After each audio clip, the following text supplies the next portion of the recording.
want to say thank you for everybody coming. We had the privilege this time of having someone who just recently published his book called Khrushchev Lied. I'm going to open up the minutes, open up the meeting, and introduce Professor Grover Furr. Thank you very much for coming. Thank you. Thank you very much. And I guess now that I'm wired for sound, I can't be walking in front here, but I do have not only the flyer, the sort of blurb and advertisement for my book, Khrushchev Lied, but on the other side, I have a bibliography of articles, all of which are available on the internet, I believe, which go into other aspects of the falsehoods that are spread about Stalin and the Soviet Union, particularly during the 1930s, and you can download these from the internet for nothing. There aren't many places where you can get them, so maybe if you could pass these around. I can't walk out there and give them to you because I'm going to trip over this wire. You'd pass those around. I only made 30 of them, and I guess a few have been used already, but that's what I have. So feel free, and if you run out, I can just verbally give you the URL to my web page. I don't want to write on this nice board, but and you can look them up there, and all of these articles are available there or through there. I'll just wait a minute while you pass them around, and then I'll get started.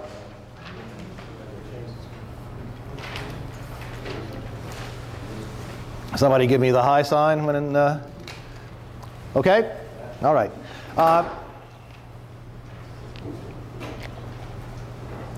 Good afternoon. I'd like to thank George Grunthal and his colleagues for inviting me to speak to you today here. I would also like to dedicate this talk to two special people in my life.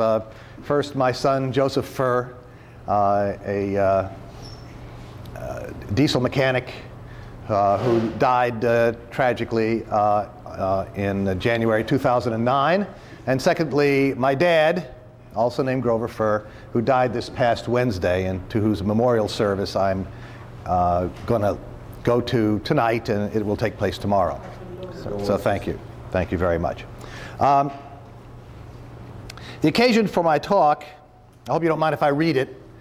It's going to come better if I read it. The occasion for my talk is the publication of the English version of my book, Khrushchev Lied, the subtitle of which is the evidence that every, quote, revelation of Stalin's and Beria's, quote, crimes in Nikita Khrushchev's infamous secret speech to the 20th Party Congress of the Communist Party of the Soviet Union on February 25th, 1956, is provably false.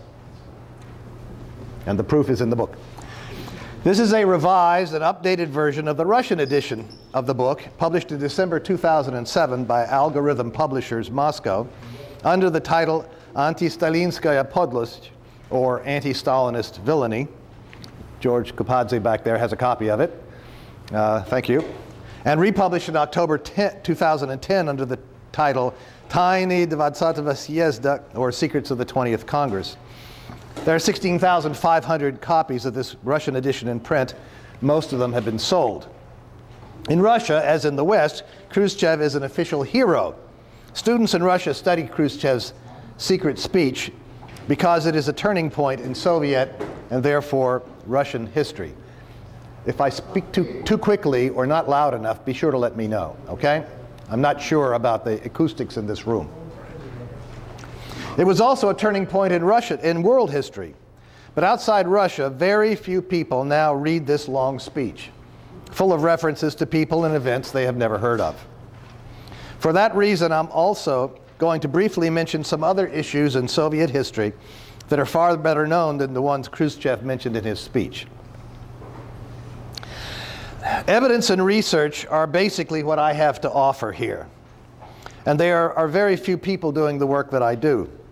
Almost everyone else who is researching the Stalin period in the Soviet Union, and who can read Russian fluently, and who has the research skills, and who has the institutional affiliation that can provide them with library facilities and the vital and very expensive interlibrary loan facilities, and who has the interest and motivation to do this work, almost everyone else is an anti-communist, lacking all objectivity.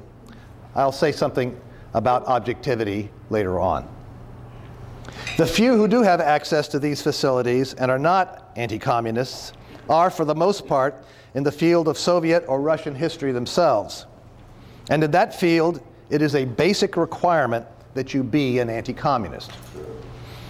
In the very few instances where this is not so, you simply have to steer clear of writing anything that will upset, much less contradict, the anti-communists. I have been told by two fine researchers in Soviet history, researchers who are not leftist, but who strive to be objective, that no book that is not hostile to Stalin can be published by an academic publisher. That is certainly true in the West, and I believe it, in my experience, to be true in Russia as well. Let me put this another way to you. If you were in the field of Soviet history, if you taught Soviet history in a history department, you could not do the research I do. If you did, you could not be published in the standard journals or by mainstream academic publishers, and you would soon not be in the field of Soviet history anymore because you wouldn't have a job. This is why my position is unusual. I teach in an English department. My academic livelihood does not depend in any way on my research into Soviet history. This is what I have to offer. And a lot of people around the world think this is important. Not just people on the left, such as those of you here. The anti-communists also think it's important, and they don't like it. This research is the reason that I was attacked by David Horowitz in 2005, and again in his book in 2006. Good job. Thank you. It's the reason that the chief conservative columnist for the largest newspaper in the state of New Jersey, the Star-Ledger, devoted 2 of his columns in 2005 to attacking me. The reason that my university has received dozens of emails from anti-communists of one stripe or another demanding that I be fired. A lot of people on the right do not want the truth about the history of the communist movement in the Soviet Union during the Stalin years to come to light. They want to continue to demonize it, to compare it to Hitler and fascism, and to lie about it. And that's what they do, not only passively through their point of view or bias, but actively by deliberately falsifying the evidence, sources, and history. So what I have to offer is a corrective to all of this, and that's what I want to talk to you about today. Back in January, I asked George what kinds of historical questions I should speak about today.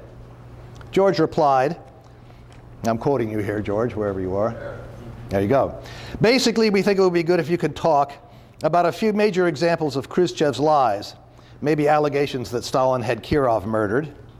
And you also wrote, I think that questions of research, evidence, etc., while important, are somewhat secondary to the facts, particularly for our group, since we are basically a political and not an academic organization. Understandable. But I must disagree in part with my friend George here. Facts cannot be separated from research and evidence. It is by research and evidence that we establish what is factual and what isn't. There is no other way. It was by forbidding research and withholding evidence that Khrushchev was able to get away with his lies for over 50 years. And Khrushchev enabled all the Cold War anti-communists, whether inside the Soviet Union, like Roy Medvedev, who wrote that book, Let History Judge, and others, or in the West, like Robert Conquest and many others. Khrushchev-era falsifications continue to enable the, quote, mainstream voices in Soviet history today. I ought to tell you a little about myself and where I'm coming from. My first field of specialization is medieval studies. I was trained to do deeply historical research.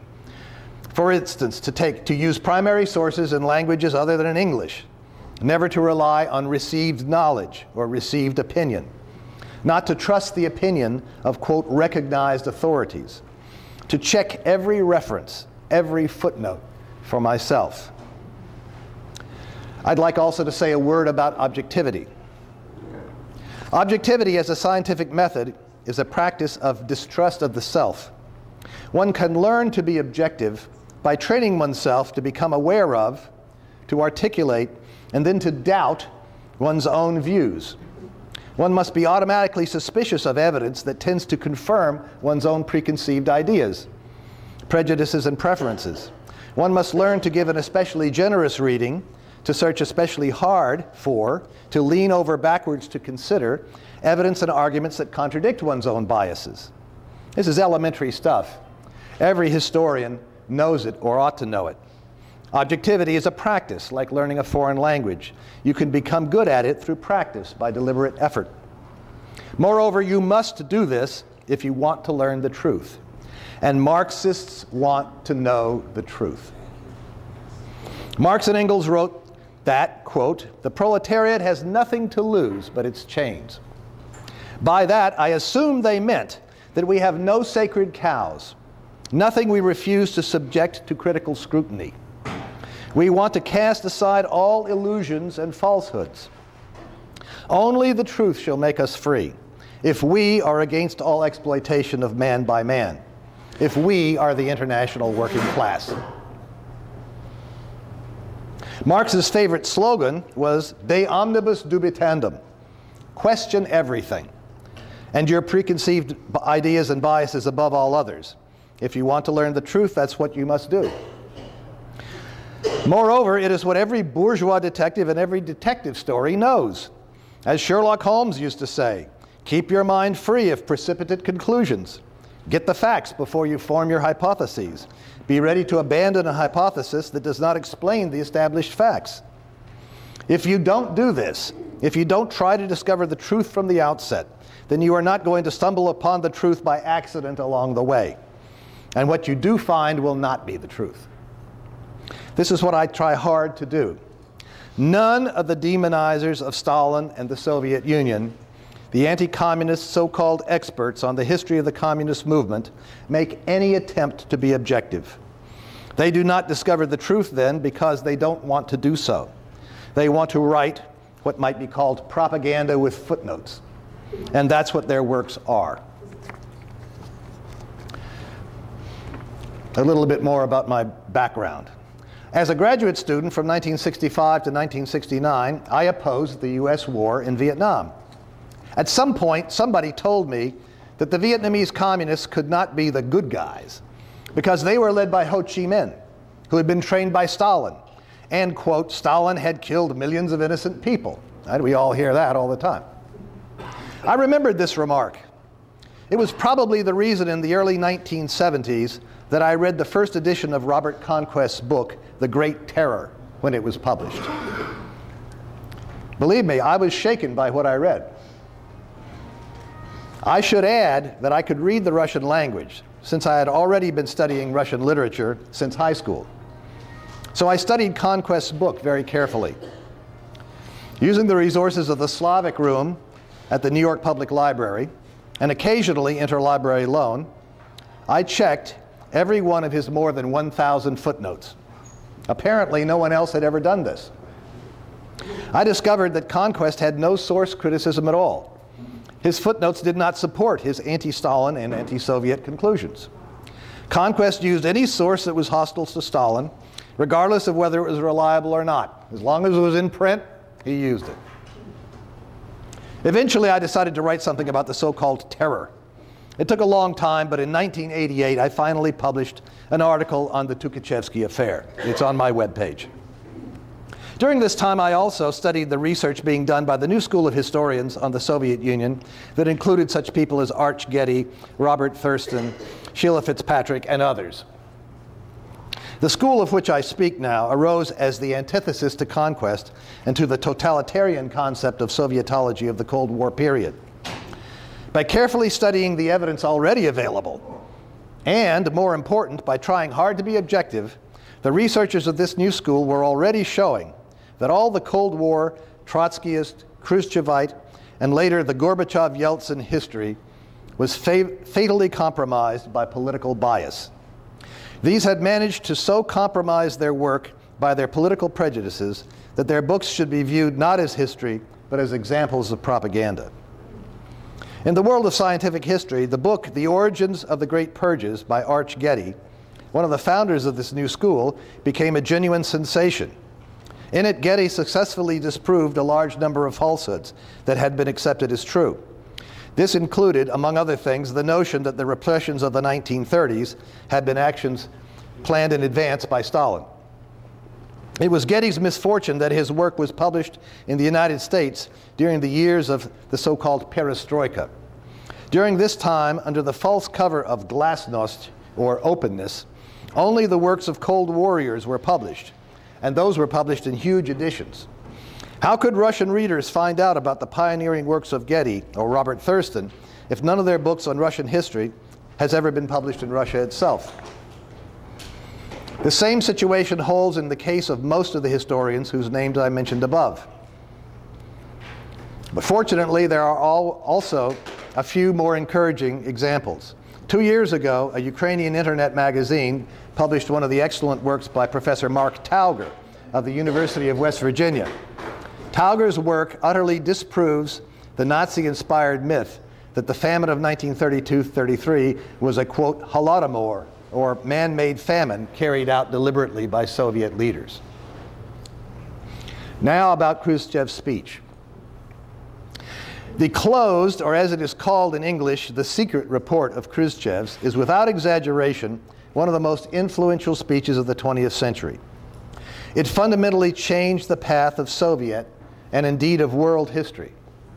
It is significant that precisely this speech has become one of the pillars of the political conception of, quote, anti-Stalinism, the foundational source for what can be called the paradigm of the 20th Congress. In short, no one interested in the history of the Soviet Union can ignore a document of such importance. When I was forming a conception of this work meaning my book, my goal was modest. I wanted to place the so-called revelations in the report alongside the historical sources that have been made public thanks to the declassification of some documents from the former Soviet archives. This kind of work could in principle be done by a Russian historian, or for that matter, by a Chinese historian. For during the past 20 years, a large number of new sources have been made available to scholars that make possible an objective evaluation of the statements in Khrushchev's speech. And at this point, a curious picture began to emerge. For as it turned out of all of the so-called revelations affirmed in that report by Khrushchev that I could verify, not one of them turned out to be true. Not a single one. A few of Khrushchev's falsehoods were, of course, known earlier, such as his absurd declaration that Stalin, quote, planned military operations on a globe. But that the entire speech was made up of revelations like this one, that was astonishing. Of course, you can read about that in the book. A word about Stalin. I am not defending Stalin or anyone else. As a researcher and a scholar, I deal with facts and evidence. I agree with Russian historian Yuri Zhukov when he writes, I can honestly tell you that I oppose the rehabilitation of Stalin because I oppose rehabilitations in general. Nothing and no one in history should be rehabilitated, but we must uncover the truth and speak the truth. Nor do I wish to suggest that, if only Stalin had had his way, or had lived longer, the manifold problems of building socialism or communism in the Soviet Union would have been solved. So I chose to research the report that supposedly, quote, uncovered crimes of Stalin and Beria. I isolated 61 revelations or accusatory assertions. I researched each one of them in the light of the historical sources. The end result was that in Khrushchev's secret speech, not a single one of such revelations turned out to be true. There is no question here of defending Stalin. Not one of the revelatory assertions of the secret speech can withstand a confrontation with the evidence. Like it or not, in view of the historical evidence presented in anti-Stalinist villainy, or as the English version is Khrushchev Lied, it is impossible to view the history of the Soviet Union in the distorted funhouse mirror of the secret speech any longer. Something about the implications of this discovery. Russian historian Yuri Zhukov, I quote him once again, described the archival situation in Russia in the following way. Quote, with the beginning of perestroika, one of the slogans of which was glasnost, which means openness, the Kremlin archive, formerly closed to researchers, was liquidated. Its holdings began to be relocated in various public archives. This process began, but was not completed. Without any publicity or explanation of any kind, in 1996, the most important, pivotal materials were again reclassified. Hidden away in the archive of the President of the Russian Federation, the Special Secret Archive. Soon the reasons for this secretive operation became clear. It permitted the resurrection of one of the two old and very shabby myths. By these two old and shabby myths, Zhukov means the myth of Stalin the villain and Stalin the universal genius, you know. Only the first of these myths is familiar to readers of Western and anti-communist historiography, and that is the myth that, according to Zhukov, the reclassification of the archives was meant to permit, right?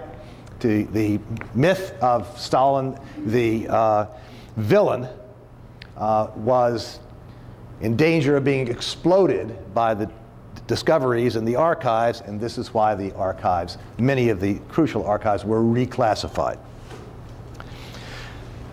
Arch Getty has called the historical research done during the period of the Cold War, quote, products of propaganda. Research which it makes no sense to criticize or to try to correct in its individual parts, but which must be done all over again from the beginning.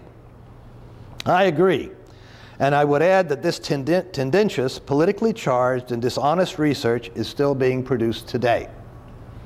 The rediscovery of Soviet history goes far beyond the critique of Khrushchev's secret speech. Everything that passes not just for common knowledge, but for expert knowledge about the Stalin period is fundamentally false. To paraphrase one of my favorite singers, Weird Al Yankovic, quote, everything you know is wrong. Meaning, everything you know about the Stalin period in the Soviet Union is wrong. All of Soviet history needs to be rewritten. Here are a few examples. Collectivization. In fact, collectivization solved the eternal problem of recurrent crop failures and famines. Up until 1932-33, there had been a famine every 2 or 3 years in Russia and in the Ukraine. Thanks to collectivization, the famine of 1932-33 was the last one, except for the famine of 1946-47, caused by the huge destruction of the war, plus bad weather. This is the field in which Mark Tauger of West Virginia University has been working in all his life, and he has come up with very, very strong evidence.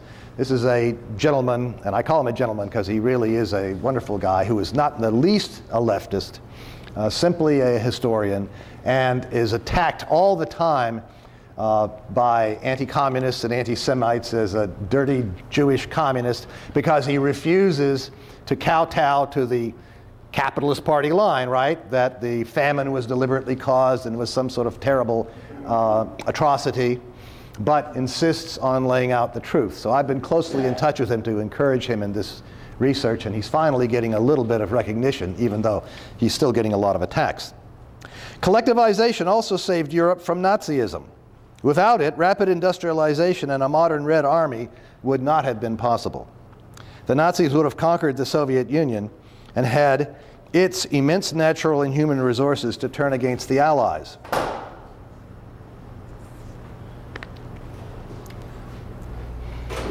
I've spent a great deal of time and effort in studying the question of opposition conspiracies during the 1930s.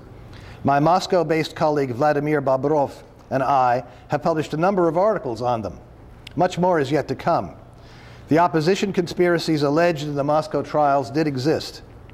The Moscow trial defendants were guilty of at least what they confessed to.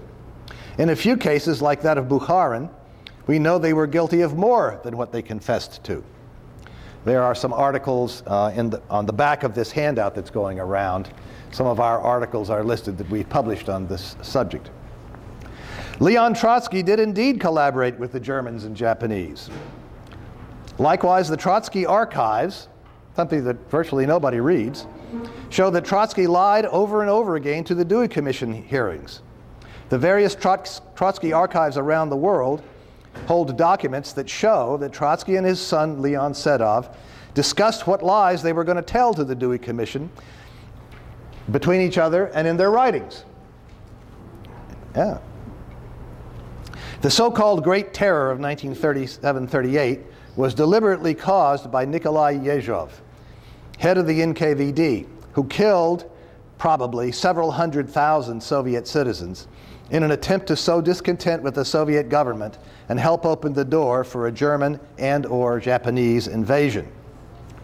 The military conspiracies, colloquially known as the Tukhachevsky affairs, were genuine. They did happen. The Soviet Union did not invade Poland in 1939. The Molotov-Ribbentrop Pact did not divide up Poland, much less Europe. It enabled the Allied victory in World War II. The Nazi propaganda version that the Soviets shot 14,000 or 22,000 or however many Polish prisoners of war at Katyn has been seriously challenged. There is good evidence that the so-called smoking gun documents published by Yeltsin in 1992 and given to the Poles and spread all over the world are forgeries. This came out about a year ago. The only source, by the way, concerning the Katyn massacre issue, the only source in English for information about this fascinating historical question, one in which the evidence is still being uncovered, is my webpage on the subject, which is linked on my homepage, which you all have. I also have articles, some shorter, others longer, and with fuller documentations about all of the issues I mentioned above. Since George mentioned explicitly the allegation that Khrushchev had Sergei Kirov murdered on December 1st, 1934, you mentioned it, I'm going to say a few words about that. It's a subject that I'm working on right now. Khrushchev wished to prove that Stalin had Kirov killed. This was part of his plan to declare all the defendants at the Moscow trials innocent. He only just begins to do this in the secret speech of 1956. He doesn't really come out and say it in that secret speech. I deal with it, therefore, very briefly in this book. But he continued and did much more of this later on.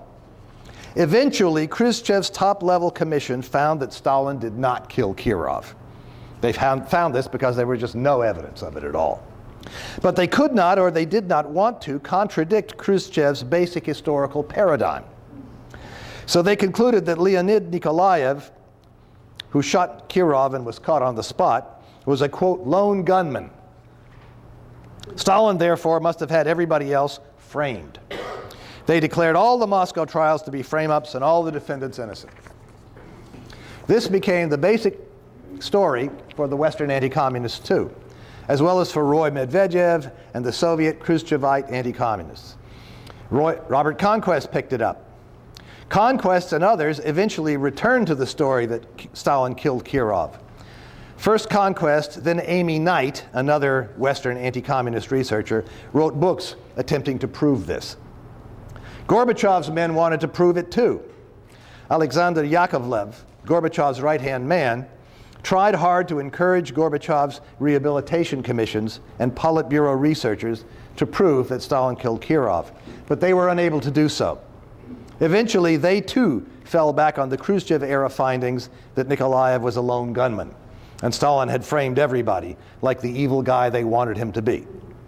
This is the position assumed, not proven or even argued, but assumed by Alla Kirilina, the Russian authority on Kirov. She was the curator of the Kirov Museum in Leningrad for many years and published her book in the 1990s and again in 2001. Last September, September 2010, Matthew Leno, a professor of Russian history at the University of Rochester, published an 800-page book in the Yale University Press's Annals of Communism series titled The Kirov Murder in Soviet History. Leno has spent the last decade writing this book. It is meant to be the last word on the subject. In it, Leno claims that he has proven the Khrushchev-Gorbachev-Kirilina hypothesis that Nikolaev was a lone gunman and that Stalin framed everybody. I am in the middle, really in the last third, of a book-length project that begins with a detailed dissection of Leno's book. and goes on to consider all the evidence that Leno never considers, either dismisses or ignores entirely, never even telling his readers that it exists. There is no doubt that Leno is wrong. We have a huge amount of evidence now that proves that the men convicted and executed along with Nikolaev at the end of December 1934 were in fact guilty. More than that, we have a huge amount of evidence that the accused in the Moscow trials, all three of them, were also guilty. Guilty not just of what they confessed to, but also of crimes which they did not confess, but which came to light later on. The same is true of the military men convicted in the so-called Tukhachevsky affair. We now possess a huge amount of evidence of their guilt. This innocence is asserted by every authority in the field, but the evidence tells the story. My colleague Vladimir and I have done much research on this as well. By evidence, remember, I'm talking about documents from the former Soviet archives that have been released for one reason or another, here and there, often in obscure places, since 1991. And a big part of my work is simply finding it, right? Learning of it, finding it, tracking it down, locating it, getting copies of it. Then, of course, you have to study it. It's not all collected any place. Leno does not even mention most of this evidence, undoubtedly because it contradicts his own preconceived idea that Nikolaev was a lone gunman. The point is, that has to be his conclusion, because it is the only conclusion acceptable to mainstream anti-communist historiography. Just like, quote, the Soviets shot all the Polish POWs in cold blood is the only version of the Katyn massacre acceptable to mainstream anti-communist historiography. Because Leno and Karelina hide from their readers the evidence that contradicts their conclusions, you can only learn of this evidence at all if you spend a lot of time, effort, and money identifying, locating, obtaining, and studying it. And that's what I do. I cite these examples to illustrate, just as some examples, how completely fraudulent the, quote, canonical history of the Soviet Union has been and remains. And this history is canonical, not just for pro-capitalist anti-communists, but unfortunately for almost all of the left as well. By left, I mean perhaps the so-called left, but let's not get into that. People who consider themselves on the left widely believe all of this stuff. The political forces that promoted first a greater role for the market in Soviet society, and then the wholesale return to super-exploitative capitalism in the Soviet Union, are the same ones who demonize Stalin in the Stalin years. They also sponsor the research or propaganda that spreads this version of history, which is the mainstream version in Russia as it is elsewhere. The historiography of the Soviet Union has been dominated by propaganda from the beginning, from 1917.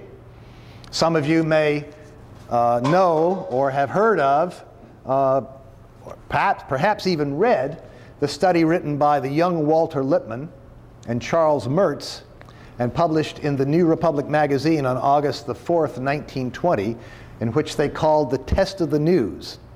If you haven't, I can get you a copy, but the only place I think in the world you can get a copy is from me, because nobody else has reprinted this document. Mertz and Lippmann studied the reporting on the Russian Revolution, starting in 1917 and going through 1920, in the New York Times, which was the paper of record at that time as it is today. And they concluded that the Times was completely wrong on everything. That the Times reported what the reporters and editors wanted to believe and not what was really going on. They drew some foolish conclusions that somehow or other this could be stopped by having better journalism schools. They really had no solution for this problem. I, and I'm sure you, would draw very different conclusions. But my point is that the lying about the Russian Revolution started the day the Russian Revolution took place and has been going on ever since and hasn't stopped.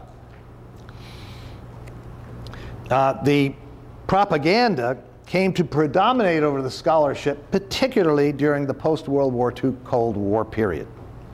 During the past decade, I have spent a great deal of time and also money acquiring and studying the documents from former Soviet archives that have been released since the end of the Soviet Union in 1991. I have confined my own study to those documents that deal with the Stalin period, and within that period I have mainly concentrated on the 1930s, though Khrushchev deals with the 20s, 40s, and early 50s in his speech, and so to that extent at least, to the extent of investigating the claims that he made in his speech, I have investigated those topics as well. But mainly I've concentrated on the 30s. I've also studied a great many secondary sources by well-known experts on this period in Russia and in the West. All of the most famous voices and controlling influences in Soviet history are anti-communist ideologues who misuse historical science in the interest of demonizing Stalin, the Stalin period, socialism, and the Soviet Union itself. This is not only a matter of political bias, though there is plenty of that. There is a great deal of deliberate falsification, provable outright lying, not only by Khrushchev, but in the works of contemporary famous historians of the Soviet Union. I demonstrate in my book that Khrushchev used a number of different methods of prevarication, misdirection, and falsehood, but the most common one of all, 40 out of the 61 so-called revelations, are provably just lies. Khrushchev knew he was not telling the truth. Chapter 10 in my book is an analysis of the different ways in which Khrushchev used different techniques of falsehood. The same thing is true about the works of many of the most famous academic historians of the Soviet Union today, both Western and Russian. Because this talk is being taped, and I understand may be put on the internet, I won't mention any names, because I don't want to be, I don't want to go there, I don't want to be sued, but it's certainly the case. Okay, a few concluding remarks here. At some point in every class I teach, and remember I don't teach Soviet history, I ask my students, what is the most radical word in any language? I get a number of answers commonly. Among the most frequent are socialism, communism. Then I say, socialism and communism are good radical words, all right, but my vote is for a different word, evidence. Ask for evidence everywhere and always, and you will be called a communist soon enough.